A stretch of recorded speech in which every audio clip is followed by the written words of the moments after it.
అవకాశాలను ఇవ్వడానికి ఏర్పాటు చేసినటువంటి ఈ వేదికకి మన ముఖ్యమంత్రి గారు వారు ఢిల్లీకి పోవాల్సిన అవసరం ఉన్నా కానీ సమయాన్ని కేటాయించి ఇక్కడికి విచ్చేసినటువంటి ముఖ్యమంత్రి గారికి మొట్టమొదటిగా హృదయపూర్వకంగా ధన్యవాదాలు ఈ వేదిక ద్వారా తెలియజేసుకుంటున్నాము.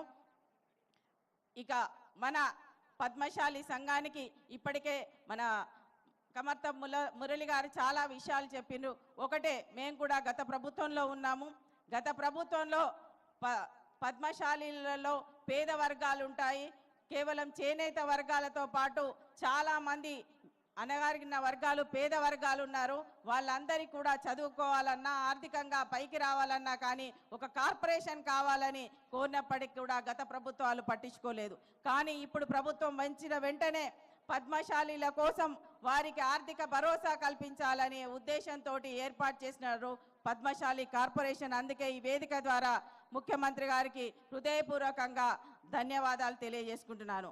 ఇక ఒక పద్మశాలి బిడ్డగా ఆడపడుచుగా నాకు కూడా 2 సంవత్సరాల పాటు తిరిగి మేయర్గా ఉండే విధంగా అవకాశం కల్పించినందుకు పద్మశాలి ఆడపడుచుగా ముఖ్యమంత్రి గారికి ధన్యవాదాలు తెలియజేసుకుంటున్నాను. ఎందుకు ఈ విషయం చెప్తున్నానంటే అటు మురళి గారు కానీ నేను కానీ ఎవరం వచ్చినా కానీ మన బీసీ పద్మశాలీలను ఆదరిస్తున్నటువంటి గొప్ప వ్యక్తి మన ముఖ్యమంత్రి గారు.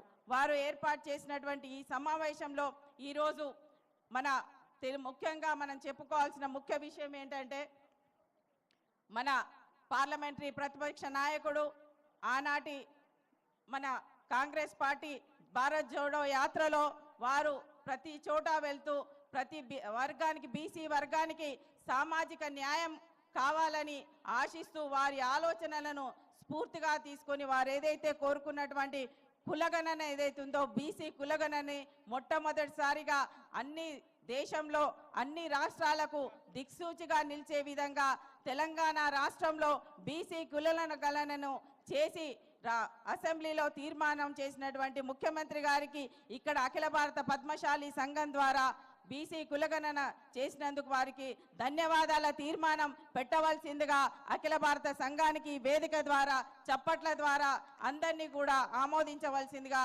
కోరుకుంటూ ఈ బీసీ కులగణన నిజంగా ఒక చారిత్రాత్మక నిర్ణయం. దానికి ఎన్నో ఛాలెంజెస్ ఉన్నాయి. స్వాతంత్రం రాకముందు కులగణన చేసిండు కానీ తర్వాత ఎవరు కూడా చేపట్టలేదు.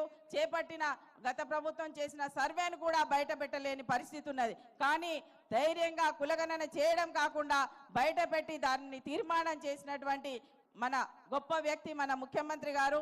వారు ఈ వేదిక ద్వారా ధన్యవాదాలు తెలియజేసుకుంటూ ఇంకా ఏ కార్యక్రమం తీసుకున్నా కానీ యువత కోసం హ్యాండ్లూమ్ ఇన్స్టిట్యూట్ ఆఫ్ టెక్నాలజీ ఏదైతే తీసుకున్నారో దాని ద్వారా యువతకి ఉపాధి కలిగించే విధంగా చేస్తున్నారు. ఇంకా అనేక కార్యక్రమాలు చేస్తున్నప్పుడు కూడా ఈ వేదిక ద్వారా మేము ఒకటే తెలియజేసేది ముఖ్యమంత్రి గారికి, మాకు ఇక్కడ మురళి గారు నిలబడి సమయం చెప్తున్నారు, వారికి ఈ వేదిక ద్వారా మరోసారి హృదయపూర్వకంగా ధన్యవాదాలు తెలియజేసుకుంటున్నాను. జై మార్కాండేయ, జై పద్మశాలి. థ్యాంక్ యూ మేయర్ గారు.